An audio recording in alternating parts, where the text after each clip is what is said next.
ओम शांति। आज 29/8/2024, 29 अगस्त 2024। मीठे बाबा के मथुर मुरली का मुख्य सार है। मीठे बच्चे, तुम यहाँ पढ़ाई पढ़ने के लिए आए हो। बाबा कहे, मीठे बच्चे, तुम यहाँ पढ़ाई पढ़ने आए हो। तुम्हें आँख बंद करने की दरकार नहीं। पढ़ाई आँख खोल कर पढ़ी जाती है।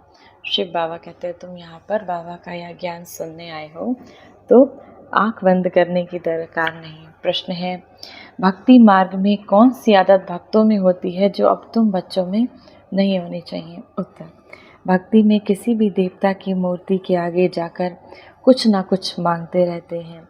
उनमें मांगने की आदत पड़ जाती है। लक्ष्मी के आगे जाएंगे तो धन मांगेंगे, लेकिन मिलता कुछ नहीं। अब तुम बच्चों में ये आदत नहीं। तुम तो शिव बाबा के वर्षे के अधिकारी हो। शिव बाबा जब तुम्हारा पिता बन गया, बाबा ने अपना बच्चा कह दिया, तो बाबा तुमको अपना सब वर्षा देते हैं। सुख, शांति, प्रेम, पवित्रता, ज्ञान, आनंद, सद्गुणों का वर्षा बाबा हम बच्चों को देते हैं। तुम बच्चे सच्चे विचित्र परमात्मा को देखते रहो। तुम शिव बाबा के बच्चे सच्चे से सच्चे उस निराकारी परमात्मा को देखते रहो। इसी में तुम्हारी सच्ची कमाई है।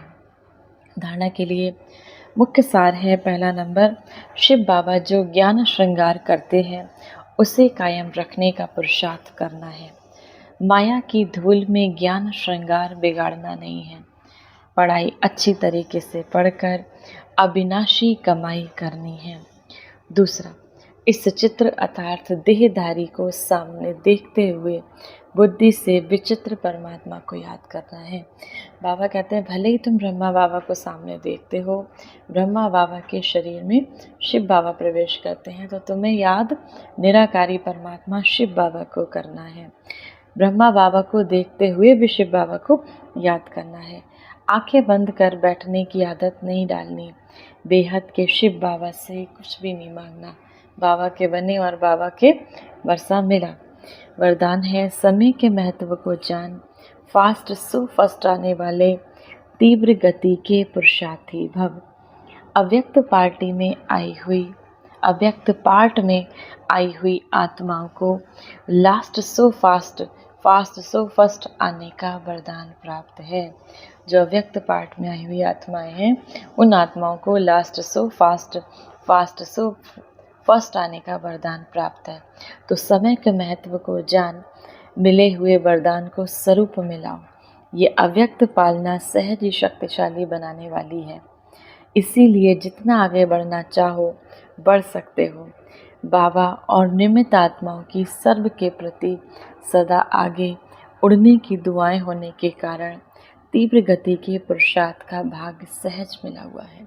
बाबा कहते हैं, अब अव्यक्त पालना, बाबा से जो हमें अव्यक्त पालना मिल रही है, तो अपने अव्यक्त स्वरूप में स्थित होकर, अपने आत्मिक स्वरूप में स्थित होकर उन वरदानों को अपने जीवन में धारण करो। स्लोगन है, निराकार सो साकार। निराकार सो साकार के महामंत्र की स्मृति से निरंतर योगी बनो। निराकार सो साकार, मैं आत्मा निराकार हूँ। तो इस महामंत्र की स्मृति से इस शरीर को चलाने वाली मैं निराकारी आत्मा हूँ। इस आँखों द्वारा देखने वाली मैं आत्मा हूँ। तो अपने सात्विक स्वरूप की स्मृति के महामंत्र को ध्यान में रख निरंतर योगी बनो। आज के मूल्य सम्मान का अभ्यास करेंगे। मैं निराकारी आत्मा हूँ। प्रकृति के मध्य चमकती हुई मैं निराकारी आत्मा हूँ। होमवर्क करेंगे कि माया की धूल से हमारा ज्ञान श्रृंगार बिगड़ तो नहीं रहा। माना माया के विकार, काम, क्रोध, मोह, लोभ, अहंकार, इसमें बाबा जो हमें ज्ञान देता है, इस ज्ञान को हमने अपने जीवन में कितना धारण किया। तो माया हमारे ज्ञान श्रृंगार को बिगाड़ती तो नहीं है। टेंशन देना है। 1 मिनट के लिए शांति के सागर परमपिता परमात्मा शिव बाबा की याद में स्वयं को स्थिर करेंगे। ओम शांति।